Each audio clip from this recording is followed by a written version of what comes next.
Hello, I'm Dr. Stephen Hassan with another episode of the Influence Continuum. And boy, I'm excited to see Tristan Snell's new book, Taking Down Trump, 12 Rules for Prosecuting Donald Trump by Someone Who Did It Successfully. And Tristan, you are an attorney. You are also a legal commentator for MSNBC, NPR, Washington Post, Wall Street Journal. You served as Assistant Attorney General for New York State when you led the investigation and prosecution of the Trump University scam. And I'll also just say you're the founder and managing partner of Main Street Law, a content creator with over 650,000 followers across Instagram, Threads, TikTok, Twitter, or X, as he prefers to call it. And you live in New York City. And I'll just say now, and I'll say it again, takingdowntrump.com is your place to download the book at your favorite bookseller. And so all I can say is we need you, Tristan. Let's tell the public, like, what was the formula that you're now trying to encourage other prosecutors and just even the average citizen to understand about dealing with this guy in court? Yeah, thank you. So the kicker here is it's a combination of courage along with the legal merits that you have to build up through really dogged investigation and being very creative because Trump is going to stonewall. You have to get documents from third parties. But that courageous leadership piece of it is really critical. Where if it doesn't matter if you've got a whole bunch of evidence, if the lead prosecutor in an office doesn't actually want to go forward, then the case is not going to go anywhere. And that almost was the case in our case, 3, 4, 5, 6 different times. And then we've seen it also with DOJ not initially greenlighting going after Trump and his inner circle for January 6th for over a year, according to reporting from the Washington Post. Or Alvin Bragg, the Manhattan DA, not putting the kibosh on the investigations that office had going, and they were sidelined for a year, and then he started bringing them back. But that opens up a place where we as citizens can really play a role. It is their job to hold the bad guys accountable. It's our job to hold the good guys accountable. And I think that that's a really important thing that we have to note is we have a very important role to play, and we have been playing it. In my view, we've built up a constituency for accountability. And because of that, that's why we're seeing more of these cases going forward. It's an indispensable element to actually bringing justice about. Yes, and let me just start as a former whistleblower about the Moonies, which got me interested in this weird topic 47 years ago. They threatened, they were trying all kinds of things to make me back down. And it just made me stronger that no, damn it, you can threaten to kill me. And if you kill me, then there'll be more publicity on this, and then you'll be exposed even more. And understanding the mindset of the predators or the predatory organization and their playbooks is critical. But you really need to have a spine because they're nasty. And they'll go all kinds of, not only social media trolling and et cetera. They will try to spread disinformation about you in amongst your peers or in the media, etc. So courage, absolutely.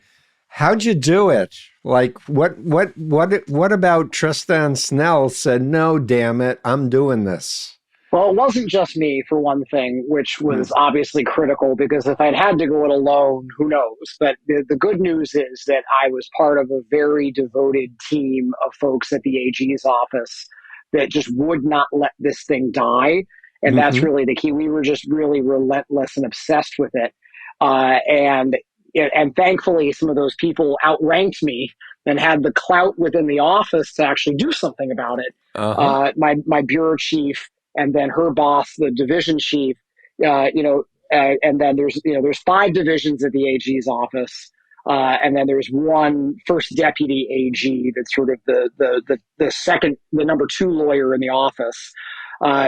Those 5 division chiefs and then the first deputy, those 6 people are the most important 6 people in the office, other than the AG himself or herself. And thankfully, we had somebody who was up in that position of seniority, that she was able to really go to bat for this case and make it happen despite all the foot dragging. We had all the evidence that we needed a year before we filed our case. It got sat on for over a year before we finally went forward. And then I think we probably took about 6 weeks or so to polish it up and get it ready for going public. But that was a key part of it, was just the fact that we wouldn't let go, that we were both very thorough and creative in how we approached the investigation, but also that we would not let go even when folks in our own office, particularly the AG himself at the time, Eric Schneiderman, didn't want to go along with it, or seemed to be very much on the fence and conflicted about it. We had to engage in a lot of efforts to convince him that it was a good idea for him personally. We needed to make it seem like it was in his self-interest to go forward with the case. And ultimately, it was. He imploded for really horrible reasons that we all know about, with his violence against women, and had to resign. That was in 2018, I want to say. But before that, in the 2013 to 18 time period, Trump University became one of his signature accomplishments that he talked about all the time, that helped him get reelected, that had turned him into a national figure, really. And it was politically beneficial for him to do so. It wasn't something that was going to get him into a quagmire from which he might not return. So a lot of the book is about how do you get a prosecutor, whether elected or appointed, to actually go forward with something? How do you get them to greenlight the case? How do you actually then execute on the investigation? And then how do you execute and keep going even when Trump is going to counterattack? He's going to send a clown car of lawyers with a lot of diversions and distractions at you. How do you manage all of those different situations and still be able to keep marching and keep prevailing? Yeah, and keep your eye on the prize, Right. so to speak. Very much so. Because they really will try to distract and disorient and find any way to undermine. I guess I'm curious, as a citizen, like, how is this different than the mafia or some organized crime prosecution? So as I cover in the book a bunch of places, I guess you're probably alluding to this. There were some interesting parallels that I uncovered in some of my research between how the mafia folks have operated like this and how Trump did. And they actually even share a common ancestor, so to speak. Really, you can trace both of those threads of strategy and tactics back to, among other people, Roy Cohn, who was the lead lawyer for Joseph McCarthy in the 50s. He ended up being Trump's lawyer in the 60s and 70s, and also Fred Trump's lawyer. And then he also represented a lot of the 5 families here in New York City, the mafia, in the 70s and 80s. Cohn was very, very fond of counterattacking, doing smear campaigns to destroy the reputations of the other side and the government lawyers involved. It first was successful for the Trumps back in 1973, 74, 75, when they had been sued by the federal government for housing discrimination, discriminating against Black prospective tenants at their apartment buildings in Brooklyn and Queens. Yeah, the racism goes back into the 70s. A long time. Well, yep. even before that, because as many folks know, you can actually go back and even a generation before that to the fact that Trump's grandfather, Fred's father, was actually arrested in a KKK riot in New York back in the 20s. Yes. So you can go even further. But yes, they got sued for housing discrimination, and they ultimately got off with pretty much a slap on the wrist. They did have to engage in some remedial actions, but they never paid a penny. They didn't have to admit any fault. Cohn really got them off. And then Trump, and part of it was by absolutely shredding the professional reputation, personal reputation of the government lawyer on the other side, just really, really going after them in an incredibly horrible way. And it sent a message. I think that, plus then the fact that Trump's been very good at well-timed political donations and charity donations. He basically, through Hmm. a combination of, a sword and a sweetener, managed to get most prosecutors away from him for about 40 years. And it makes it very tough to go after him when you've got those kind of tactics going on. But it's other things too, if you compare to the mob cases, like Trump's playing to the crowd, his going after prosecutors and even the judge while on trial, trying to expand the scope of the conflict away from the courtroom and into the media, where he has a better chance of finding some sympathetic ears. Those are Hmm. all techniques that, among others, John Gotti was very fond of using back in his various trials in the 80s, which he did win 3 acquittals for, although we should note one of them at least one of them was definitely due to illegal criminal witness tampering, or pardon me, Hmm. juror tampering, for which other people ultimately got criminal charges on them for that too. But Yep. we should note that even Gotti was got on his fourth criminal case. Yep. So That's it's not, if incredible. you keep going after these people, you will eventually break through. But the key is you have to keep pushing. You can't give up.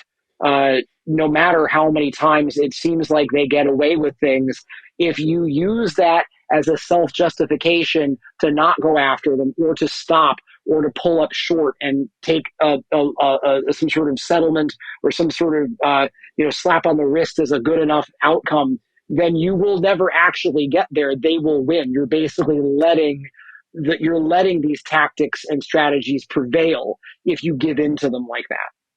Yeah, and basically what you're saying is we need to hold criminals Right. accountable or they'll keep committing crimes. Correct. I mean, it is in fact in a lot of ways that simple, but then trying to unpack that and put it in the Sure. context of these, not only the cases that have come before, but then also I apply all of these rules to the cases that are going on now, and try to analyze how the current cases that we're watching unfold on TV every day and on social media every day, what are these folks doing right? How can we actually draw some lessons of hope and optimism, but grounded in reality, that we can look at, are these folks actually following this playbook?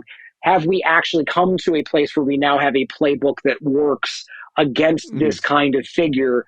I believe we do. I think the New York AG's Yep. office, starting with the Trump University case, has built that playbook. They've been perfecting it over time. Because remember, then went on to do the Trump Foundation case that happened a few years Right. ago, and now the big civil fraud case, for which we are expecting a decision post trial any day, any minute now, that could be upwards of $370 million. So I'm going to ask you to comment on them, but for my listeners, could you just describe the Trump University case that you won? Sure. So the thing there is that, too, was really truly a con. It never quite developed fully into a cult, probably by, I'm sure, your definition and others. Seemed like a multi-level marketing cult to Yeah, me I in mean, my research. I don't think that it ever quite had the staying power. They tended to churn through people pretty quickly. I think that they didn't Mm. get a lot of adherence that then went on to go recruit other people and so forth and so on, which is what, I think if they wanted to make it longer lasting and more successful, they would have been able to pull off. I think they were so keen to rip people off that they didn't play the long game. Yeah. They did upsell people into a larger, more expensive programs. So you'd come to one. It was a big bait and switch. You'd come to one program, Yeah. it'd be $1,500 for the weekend. That program was supposed to teach you everything you needed to know to start investing in real estate. Then you'd Right. get there, and they'd be like, "Oh, actually, you're going to get killed out there if you try to start investing right now. You need a mentor." and we're here for you. So you just have to join one Right. of these Trump elite programs, and we'll totally take care of you. We'll help you every step of the way. We'll be with you for a year longer, holding your hand. There's literally a phrase they use all the time, holding your hand and making sure that we will walk you through all of your first big transactions. We will help you Mm-hmm. make your first 100K, your first million as a real estate investor. And then, of course, they would get to that point and they would get nothing of the sort. And ultimately, there Right. was nothing at the end of that rainbow. Uh, so people ended up being out as much as $35,000, lost their life savings, emptied out their bank Mm-hmm. accounts, went into crippling credit card debt. One man I talked to in the New York area lost his home over it. He couldn't make his Mm. home payments anymore, and he had to move into a 1 bedroom apartment. Yep. And these people had been terribly hurt by what had happened to them. A lot of them were banking on this being the thing that would let them start a second career late in life, Right. that would help them really build up their nest eggs for retirement. And instead, they came out worse off, way worse off than when they had started. And these were his super fans. These were people who adored The Apprentice, adored him. They idolized him. They thought he was a hero. And he picked their pockets. He stabbed them in the back and picked Yep. their pockets. And a lot of them did. They all came to realize it pretty much. Almost everybody I talked to, was about 85% of the folks I talked to, realized that they had been conned by the time I spoke with Mm-hmm. them. And dozens of them were brave enough to step forward and be willing to sign sworn statements. But it was, Uh-huh. yeah, I could go on and on and on, but there were a lot of other Yeah, but it was the Trump misrepresentations. It name was the that Trump was the name. And appeal. the fact, Trump and University, and you right, get time with Donald Trump. they would allude to him stopping by, but all you could get was Yeah. a picture of him, big picture of a cardboard cutout with him. That kind of says it all, right? Uh, Yeah. they would say that he handpicked the instructors. He had never met any of them, had no role in picking them. They said that it was Right. his curriculum and his secrets. So much of this is like, and I'm sure that you can relate to this wholly, is that so much of the grift is, you know what, those people out there, they're not telling you the real truth. They're not Right. telling you the secrets to life and success and happiness. If you just follow me and give me your credit card number, I will teach you the things all of them, with a capital T, won't. They're hiding things from Yeah. you. Those elites are hiding these things from you, and I'm going to tell you all the secrets.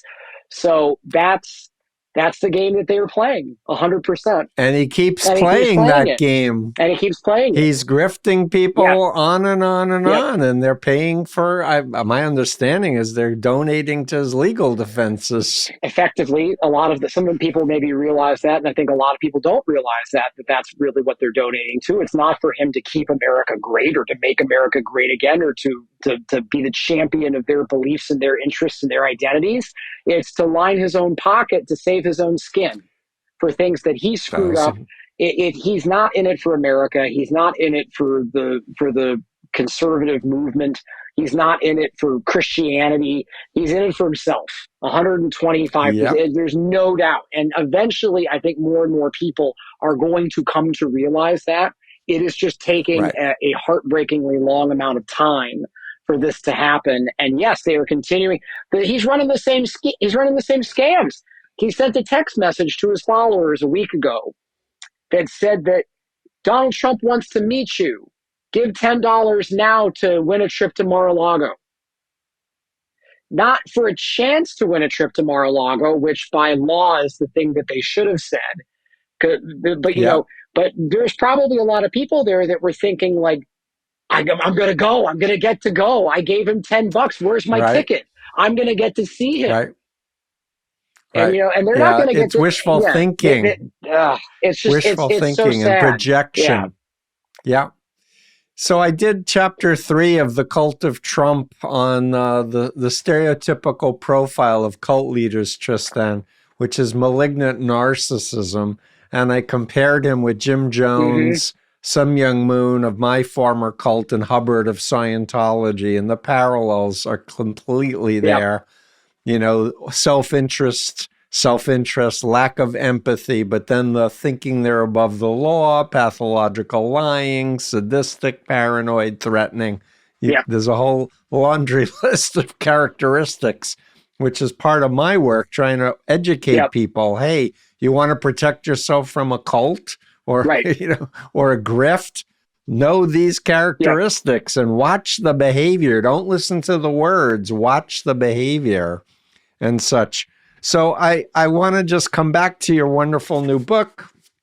You were mentioning Roy Cohn and how he was the lead lawyer who would protect criminals and mafia, etc.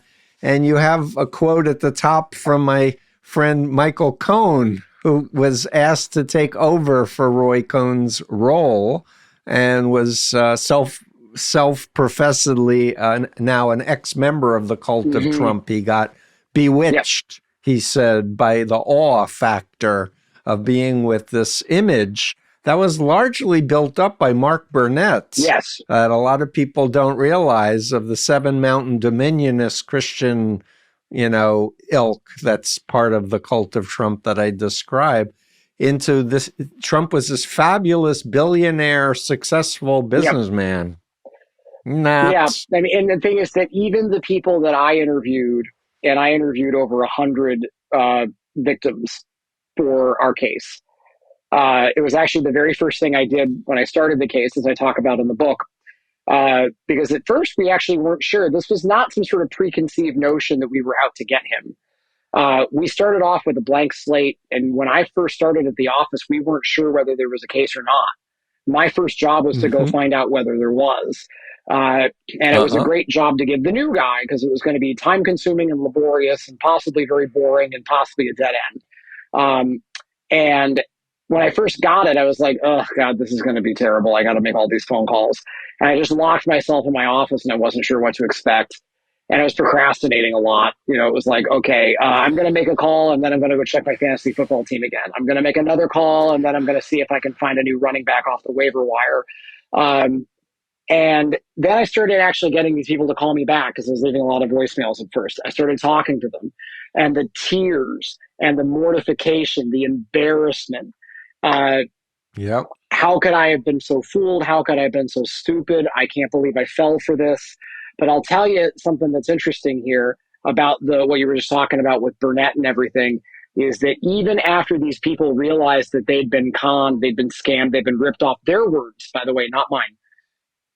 Yep. They would still say things like, a lot of them would, not all of them, but some of them would still say things like, I believe, Trump is this, they would still say things like, Trump is the most wealthy businessman in America. No, never has been, never even close. Trump is the wealthiest, most successful real estate developer in New York. No, never has been, never was, never even close. But they still believe those things. Some of them even still would say things like, I don't think it was his fault. They would say, I think it was his people betrayed him. They were the ones who were messed it up. I don't believe he knew how badly his people were messing it up, that they didn't actually follow through on the promises. I don't blame him. I blame his people.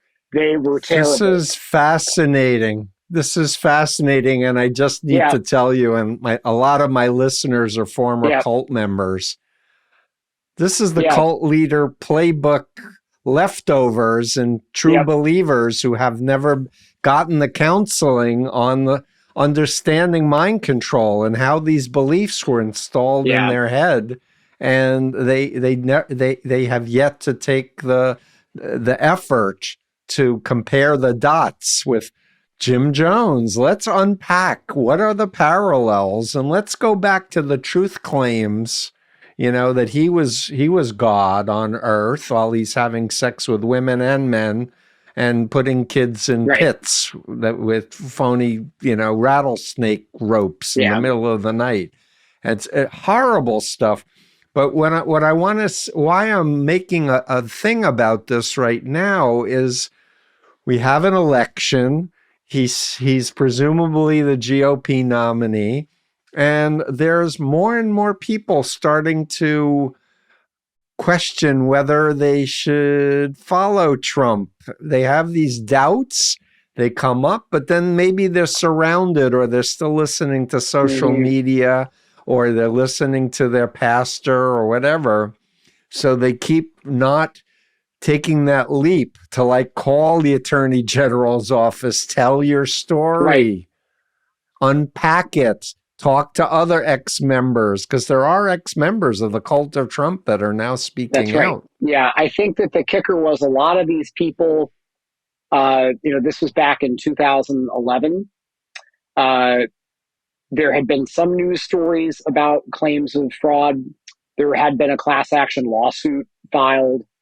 Some of them kind of knew about it. I think a lot of them didn't really know what to do about it. Was that the vitamin company No, he had for the? this was the Trump University class action case that was in Okay, parallel to ours. It was pending out in federal district court in California in San Diego.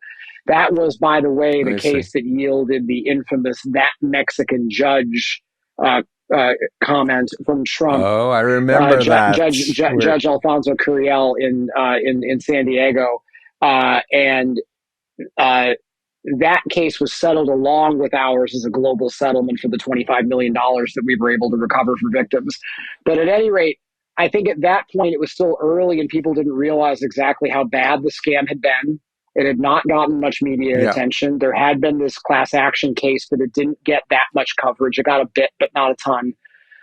There had been a brief story that it kind of got buried that our case had launched. But these folks yeah, were they hadn't come forward, to be clear. Only a handful of them did. That's part of why we weren't sure whether there was a case. We had only gotten 5 yeah. complaints.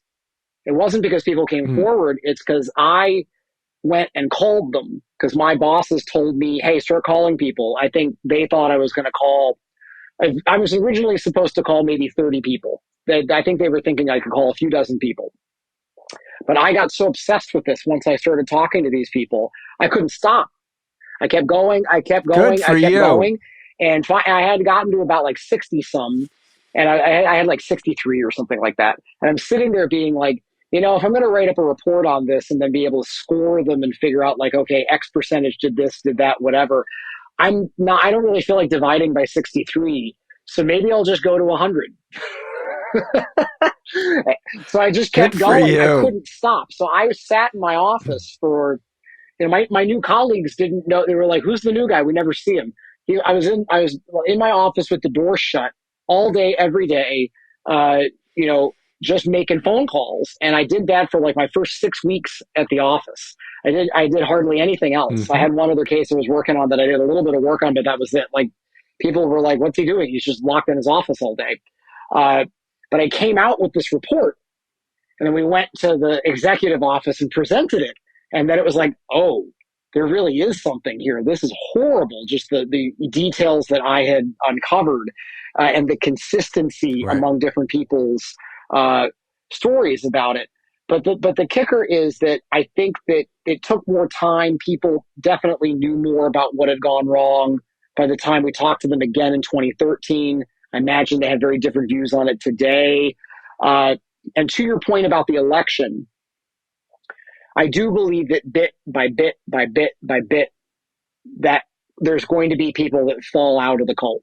I think there's going to be more and more people. And I think we'll really see it, hopefully, I think with some of these trials coming up, where we get really credible witnesses who, look, people might have more right leaning beliefs.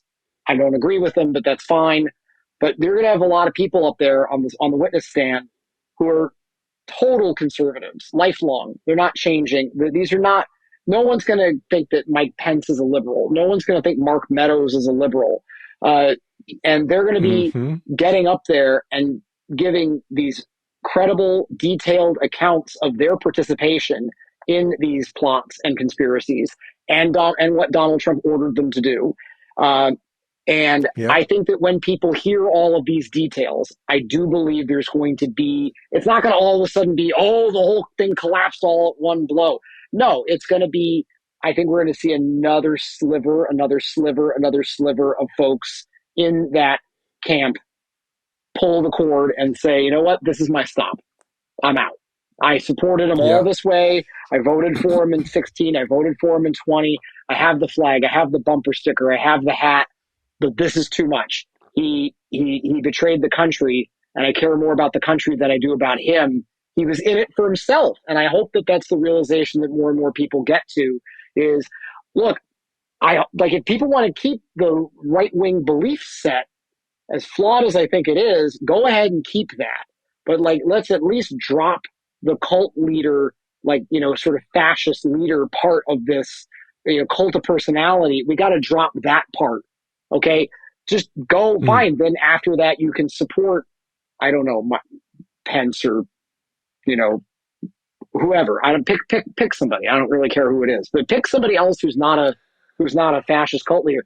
Now, is it possible that we're going to be able to have that right wing politics without kind of a fascist cult of personality? I don't know. That's a different story. But I do believe that we're rapidly going to reach a point here where you're going to see more defections. I do believe it. Yeah. Yeah. Well, it's clear the Koch super PAC is backing Haley Right. and is prepared to keep going with that. So for me, the issue is authoritarianism versus rule of law and Right. democracy. I don't even see this as a left, right, liberal, conservative anymore. It's really about authoritarianism versus human rights and free speech and rule of law and accountability. But if I may, Tristan, for one more minute, say that because this is what I do professionally as a mental health professional for 47 years, what I've been saying all along is the family and the friends of people who've swallowed the potion and they believe that he's God's agent. It's the family and friends that need to get educated that it's not a lost cause. Their loved one got radicalized and maybe they blocked them, muted them, didn't invite them home for Thanksgiving. But it's these warm, long relationships that need to get reinvigorated. I miss you. I love you. I want you in my life. Let's not talk about politics. Let's just connect again and remember the good old days before Trump entered our consciousness. Rebuild the relationship. But then as news issues come up, then you're in a position to say, I'd love to get your take on this, and then share a snippet of Trump saying one of his insane things or a decision, a testimony of Meadows or somebody like that. But the idea isn't to try to push it down people's throat. It's about asking a question that empowers them to think for themselves and being patient and waiting for a response. Because that works in my experience. But this is like a big psychoeducation thing that needs to happen. But it's not just going to come from the media down. It's got to come from the grassroots up with people who actually care about their brother, their sister, their uncle, their parents. I've been hearing about their parents who are into QAnon and are believing these conspiracy theories. But there are ways to reconnect the person to their common sense, their sense of values. Right. So it's really, for me, your strength, your clarity of points. And I almost want to read your 12, your rules, your 12 rules. I don't know if I should or just let people buy your book. We shared them already, so I'm happy to. We share. We're about to drop the introduction to the book as a free sample coming up here too. Great. So, well, I'm going to just read through it and whet people's appetite. It's not a long read, but it's really good stuff. Rule 1, get total buy-in from top leadership. 2, freeze Trump out and never let him co-opt. Rule 3, tilt the political incentives in favor of intervention. That's all with leadership of the prosecutorial departments and political departments. Investigation. Rule 4, Trump will stonewall you, but fight back.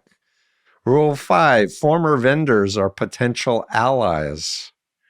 Rules, because he always stiffs Yes, everybody, that's right. right? He totally, you never want to do business with someone who's going to stiff you. Why would you go back to somebody who stiffed you? It's another part of the common sense that needs to get plugged into people's minds. Rule 6, play the long game. Yes, yes. Rule 7, Trump is incapable of being quiet. Big mouth, can't help himself, narcissist. Has to be the center of attention, needs that, entitlement He just and feels compelled to self-aggrandizement. brag, even when it's Yeah, self-sabotaging, and you can use that against him. Yes. yep. Rule number 8, get Trump under oath. Yes. Part 3, going public. Rule 9, it has to be perfect. Get your case details perfect.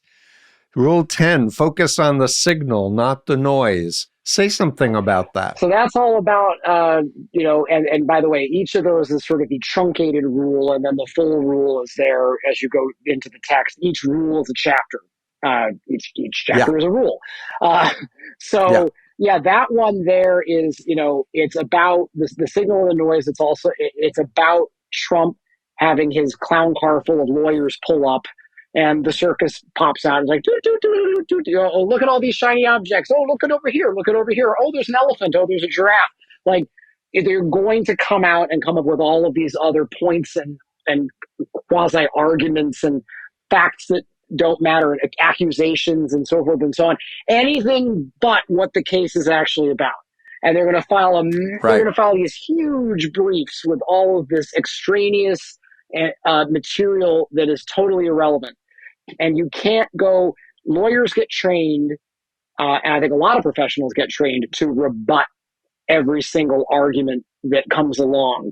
You Right. can't do that with his lawyers. You actually have to ignore most of the points that they make, dismiss them, toss them aside. Basically, I love using phrases like, the irrelevant points from opposing counsel notwithstanding, dot dot dot, and then you just sort of keep going. It's just like, that was stupid. We don't need to pay any attention to it. We're moving on. That Yep. had nothing to do with anything. Focus on your case, your arguments, your facts, your law. Occasionally, if they truly raise a legal argument, you've got to combat it. But 9 times out of 10, you can ignore most of what they're doing, focus on your case, and wait for them to make a mistake. So that's what that's about. Can I comment as Sure. an expert on undue Yeah, sure. influence? So it's all about attention. And if you're making an Mm-hmm. argument to the judge or jury, they're trying to Yep. distract. That you call it the clown show, which I love. But they're trying to distract people's attention, and they want to try to create confusion, which is how you mind control people, is you Yep. confuse them and you talk with certainty about nonsense. Of course, there are green Martians that have landed in Roswell. It doesn't everybody know Come that? on. And it's like, not counsel's point Yeah, notwithstanding. you just gotta keep going. You just gotta keep going. So yeah. Right. So but this is a message for all my listeners with the social media. It's like they want to capture your attention. If you're on Trump's social media, they're going to keep all your hours occupied filling it with Yep. crap. And you And got to there's going to turn be it all off. these other things. Oh, it was at a pizza store. Oh, it's JFK's alive. Like all the blew, blew, blew, blew, blew, blew. And then Yep. you're not actually paying attention to, we had a coup in this country for the first time ever, and it failed, but we actually need to prosecute it. And that's the simple Yes. truth. But it's all this other stuff that they're using to distract us from the very simple truths. That is so, I'm so glad you said that. And if I may, I'll just comment on a law professor emeritus, Alan Shefflin's social influence model, which he created, that shows the influencee and their vulnerability, the influencer or the predator or the predatory group, and the who, what, when, where, and how, and the consequences. It's a formula for prosecuting Trump. That's interesting. Because He had the Yeah. authority of the presidency. These people were Hmm. vulnerable because they had been lied to. They're in these different groups. And the law is like, well, if you're not a minor or you're not elderly with dementia, we can't know what undue Right. influence is. And I say that's crap. That's not true. Because if you can control behavior, information, thoughts, and Yeah. emotions and reprogram people to be dependent and obedient followers of a cult, now you're talking about undue influence on a massive Yeah. I scale. mean, that actually raises a really interesting point about the law around fraud, the statutory law around fraud. It actually relates to, say, the New York AG civil case that's going on right now, but just these laws in general, which Trump is now kind of trying to call into question. His position there is that, well, the banks like Deutsche Bank are not the ones or they're not complaining, so there shouldn't be a case because there's no victim. Now, I don't. No one's going to cry a river for Deutsche Bank, obviously, but the bigger principle here is that if the victim doesn't realize they're a victim, then there is no crime, which is a horribly corrosive, dangerous thing to think. And he wants to cut right at the very core of something that's very important related to what you just said. We have laws on the books. We've had them for almost 100 years now in America. It really started actually in New York with this thing called the Martin Act, which was the very first really robust securities regulation law in America.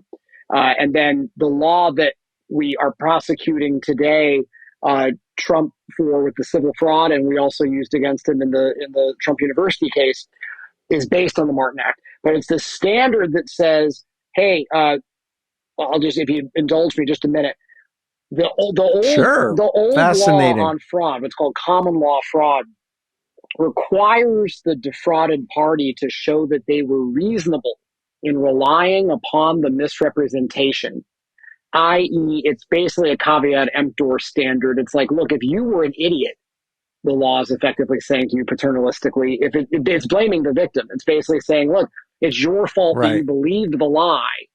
And if we determine that Yeah. you were wrong for believing the lie, that it was irrational for you to believe the lie, then the liar gets to get away with it. That was the law going back. We're talking 600-700 years in England and then into the U.S. And it's still true today. If Deutsche Bank wanted to sue Trump for fraud, they would have to use common law fraud. We have these statutory, and common law just means judge made law. We have these statutory legislative made laws on the books now regarding fraud that are there in pretty much every state in one way or another. New York still has some of the best ones, thankfully. And they have a different standard. They got rid of this reasonable reliance requirement. They also got rid of being requiring that you have to be able to show that the lies were intentional, can be difficult to prove because you have to prove state of mind, which can be very tricky, especially when you have someone like Trump who doesn't actually put anything in writing himself, or very rarely. So it's very hard to like pin Hmm. him down with smoking gun evidence of his intent. So the statutory fraud provisions get exactly into this. How do you actually go after somebody who has engaged in what you refer to there as undue influence? And we've got laws on the books that help with this. We just have to enforce them, and we have to make sure that our state AGs in particular, but they're not the only ones, but that a lot of these government enforcement authorities that go after economic crime and corruption are given the resources that they need to be able to do their job better. They're terribly underfunded and underappreciated, and they do absolutely heroic work to to combat and counteract a lot of this undue influence. But that the whole field of consumer protection is based on this. It's about combating and prosecuting that kind of undue influence. The standard in New York for being able to prosecute one of these cases, and it's a civil prosecution, but it's still prosecution, is, was there a tendency to deceive? That's the standard under the modern statutory Mm. law. And that's what the standard should be. It's effectively, was there undue influence or not? And if there Right. was, then there's liability. And we're about to see that with this $370 million, it may come in a little bit less than that, but this big civil fraud case that's about to drop in New York is under that statute. It's under that standard. That's what we've got as law in America. We just need to see it through, and we need to do more to hold these kind of fraudsters and grifters accountable, because it's undue influence. We have the weaponry. We just have to give everybody the resources to be able to go and use that and go in there and vindicate people's rights and get victims their money back. Wow, I appreciated that lesson in the law. Thank you so much. And I guess for me, because of my work, I talk about how cults deceptively recruit people in by outright lies, withholding vital information, or distorting information to make it palatable. But this was another piece that was very, very, very, very important and interesting. And I guess there are political exemptions and there are ministerial exemptions somehow in the law, that if you are in politics, you can lie. Am I reading that correctly? It gets difficult when you have, it is very much true that the boundary line between law around fraud and consumer protection, misrepresentations, false advertising, so forth and so on, and First Amendment law, there's a boundary in between that is not clear cut, very much so. So you're right. As soon as it gets into things in the political realm, the law is much more likely to say, hold up there, this looks a little bit too much like a First Amendment situation. And now that doesn't stop private citizens from being able to mount such fraud suits. I see. They can and should. There are plenty of statutes on the books in all 50 states and at the federal level that consumers can take advantage of and should in these situations, because if it's a consumer or it's a class action, then it's not the government trying to restrict speech. Right. It's simply private parties suing each other regarding speech, and that's not a First Amendment issue, lest we forget. If the AG's office comes after somebody for lying politically and conning people into political donations, you don't normally see that unless you have a gross, clear-cut case of misuse of funds. Now, that could still happen with regard to Trump. Yes. Let's be clear. And I said, and I'll keep saying, I said it the other day, and I'm going to keep saying it, we need to be investigating exactly where all of this money is going. Yes. And should it be used for the purposes for which it is being used? We have a clear-cut example, like a comically clear-cut example on what not to do with political donations in the form of one of my favorite people, I'm sure it's one of your favorite people right now, George Santos. So when you use those political donations to buy yourself things from Hermes and Ferragamo shoes, which, by the way, that's good taste in shoes, that's fine. But like when you buy yourself shoes and shots of Botox in your face and stuff like that, yes, that is definitely, you're going to get rung up for that. And he's going to trial in September. Yep. But what is it when it's lies about, like, was it lies about building a wall? Is it a lie about what he's going to do if he's elected to office? Is it a lie about what he's doing with the money? That does get into much more of a murky area. I think where it's been more clear cut in the past is if you try to raise money for X, and then it definitely does not go to X, it goes to something completely different, and it goes to something that isn't the political campaign or something related to the political campaign, that is a campaign finance violation that the law is willing to recognize and prosecute. But we'll see. So I have a citizen's question, because I'm thinking, you've got me thinking about consumer laws exist. They just need more resources. Very much so. Yep. And I'm thinking, I want to ask you about, would it help if the public were messaging on social media, but also contacting AGs, etc., saying, we want you to continue good work. We need you. Please do it. Yeah, I mean, that's something that I'm probably going to be spending a lot of time on in the years to come. I really care about this issue a lot. It relates to the things I care about politically, sort of the intersection of the political and legal. I think all of this is very intimately related. The the modern day grift culture that we have is very much intertwined with extreme right politics. And I think it's an area that's worth exploring. But even if we take the politics out of it, we just think about people just getting ripped off in general, which of course itself is very bad. Yes, I think that there needs to be more work done in terms of the connective tissue that's modern and digital to get people more aware of the fact that there's people out there helping to vindicate those rights, And foreign governments meddling in our that too, elections, all of it, please. all of it. But I think people don't even necessarily realize what government resources are out there to help victims of scams. Not necessarily. I think people don't realize it. These agencies, a lot of them, there's a Consumer Protection Bureau in pretty much every state AG's office. A lot of cities have a Consumer Protection Bureau also. New York City does. There's also the Federal Trade Commission. A lot of other federal agencies come into play. And there's the consumer, there's the CFPB. There's a whole bunch. These agencies are out there, but I don't think people realize that they're there. So there probably we're going to do a blog. We could do a whole thing about that. We're going to do a blog, and we're going to put links because we're going to tap your expertise. It's very important, but it's something I plan to do a lot more with my socials because I want to help be that modern day digital social media connective tissue that can help people realize, like, look, if you've been ripped off, there are people out there whose job it is to help you. And in fact, they love their work and they want to help you. And if it's these folks from the government, they're not even going to take a cut of what they can win. They're just going to do it. And there's also a lot of great lawyers out there who would take a cut if they win, but they won't charge you up front. Right. So contingency law. Contingency fee. So there's a lot of great work that's being done, whether it's in, sort of straight up like scams, bait and switches,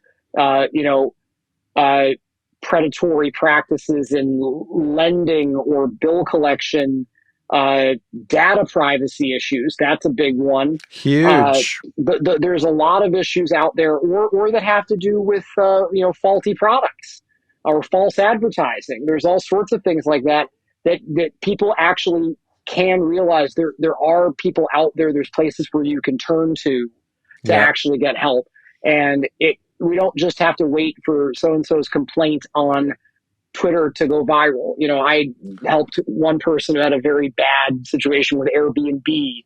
There was this case recently with this, it wasn't a legal case. It was just a woman who happened to be a writer and had a very compelling story and a solid following on Twitter, like 15,000 people or something like that. And her story got picked up and went viral. I think it ended up getting about 20 million impressions on Twitter. And yes, Airbnb refunded her money, but it shouldn't take your story going viral just to get help. Like, we need to do more to help connect the dots between people who have been harmed and the folks out there that can help them. Right. And if I may name, and I want to get through our last two rules before we wrap up. We lost track of the rules. But cults are very tricky, and they will indoctrinate members into a belief system that anything good that happens is because of them, God or whatever, their powers. And anything that doesn't work or anything that's bad, it's you. It's your bad karma. You have bad spirits. Your soul. This is one that really riles me up. Your soul needed you to learn a lesson. That's why you were raped when you were a 5-year-old. And indoctrinating people to think there's no such thing as a victim. Right. Like this Byron Katie. I'm walking into the extermination camps and I'm thinking it's my best day. People actually follow Byron Katie, who teaches this stuff? Yeah, I mean, it's just, and the Trump people, it's amazing. Too, after the fact even, and after we filed our case, they actually, and eventually I think they realized it wasn't working in the media and they stopped saying it. But at first, one of their big talking points was, well, they certainly did this to individual people who came forward, and the initial media reports, and they even did it after we filed our case, but then they backed away from it. They actually went out there and said, if anybody, if these people that are complaining, it's because they weren't successful at using the techniques of That's Trump it. University. That's, They yep. messed up. They didn't succeed. And so this is sour grapes. That's And the cult that's the cult. 101. Yeah, That's the it's cult. always it's so exciting to talk with you. I'm so glad you're out there doing good and standing up to Thank you. bullies and criminals. So we did focus on the signal, not the noise. That was great. Rule 11, Trump will lash out, ignore it. That's a big Don't one. feed the trolls. Don't feed the trolls and don't let them get under your skin. E. Jean Carroll is a very good example of that. She did a masterful job of being stoic and poised. Yeah, and I saw an interview with you with Tim Miller where he showed a little clip where she was so afraid to be in court against I Donald Trump. know, poor thing. I Once mean, she it's was awful, but there, she she was was there. like, She was yeah, dialed in. She was one the ice, just fear. ice. It was the phobia, but once it was real, it's like, this guy is evil. He's That's coming also, it down. speaks to her and it speaks to her lawyers for prepping her because that's very hard Yes. work to get folks ready. It's intimidating enough to go testify, even in just a business dispute case where it's Yeah. not the same stakes, where it's someone who harms you like that, I can't even imagine. And they had to have done just an absolutely terrific job of getting her ready for that moment. Yeah, they absolutely. I do consulting witness stuff, and I help prep Yeah, people it's to important stand up work. to their trafficker. Yeah. Last, stick to your guns. Rule number 12: stick to your guns. And this is your story. You got tenacious. You did the work, and you made it happen. And well, thank you. And that chapter then gets into the fact that it is possible to, if you keep pressuring him, he could start to crack, but you need to not give in too early. Don't take whatever lowball offer he might throw in front of you to go away. Keep pushing. A good Right. example of that recently was Michael Cohen was owed a lot of money uh, by Trump for unpaid legal fees. And Cohen didn't let go. He kept pushing right up to the eve of trial. Then he settled. We don't know how much Yeah. it was for. We know Cohen came away happy. And here's the kicker. Michael knows the technique because he used to do it to other people for Trump. So he knew what to do. Because you just need to keep, it's a game of chicken. You're just going to keep going. And you have to be willing to then actually take the case all the way into trial and Yep. go and win. Um, I suspect that there is probably a moment there where there was potentially an off ramp for Trump in some of these cases uh, where he could have actually tried to settle the case, but they couldn't agree on the number. It's my bet. I bet we'll learn this eventually. And so Yeah. I feel like the rule is probably being applied. I wonder whether Carroll had a chance to settle for less and didn't and wouldn't blink. And I wonder if the AG's office with this big civil fraud case might have had a chance to settle for less, but they've kept pushing. But that's what you've got to do. You basically, if you're confident in your case, take it all the way to trial. Don't settle for Yeah, too and we little. gotta hold criminals accountable in the end, Yep. not just paying money, but holding them a criminal. Really. Yep. Tristan Snell, thank you. Taking down Trump, 12 rules for prosecuting Donald Trump by someone who did it successfully. Check out takingdowntrump.com. Final words, my man. Thank you. Well, thank you so much, and thank you for all the work that you're doing, and thank you to everybody listening. There's a lot of very interesting overlap between some of these areas and mental health and or the lack thereof, unfortunately, and what happens in some of these cults and grifts and cons. And I think it's an area that deserves a lot more exploration so that we can arm and immunize ourselves against these things and then also hold the malefactors accountable. Yep, and let's help everyone understand their Yep. rights and understand the qualities of grifters Yep. and malignant narcissists. Let's reach out to family and friends who've been co-opted by this authoritarian cultic, system of belief, and let's bolster our democracy. There was one other thing I wanted to ask you, if I may, very briefly. I'm so worried about the Supreme Court Yes. and the Federalist Society and the big $1 billion 1.6 donation of Leonard Leo. Other than, from my mind, because I'm a person, other than getting a supermajority and expanding the Supreme Court and putting like some like healthy people on the court to balance it out, what do we do? Because this is a It is mess. a mess. I think that we are going to be on the razor's edge for a while on this point. I think, yeah, we actually get to a point where we have a 60 vote majority to overcome filibusters and then be able to put more justices on the bench. I think that's a tough road to climb. Or could we actually just say that we're finally done with the filibuster, and that we're willing to make that move? That's also something that it seems like folks in Washington have been unwilling to do, that they're afraid of the consequences when back in the minority and not controlling the Senate. I think it's going to be a very, very tough road. And I think we've got some nail biter moments coming up here in the next year where we have to worry about it's clear that we've got at least 2 of the 9 justices that are deeply compromised. Yep. And it might be more than that.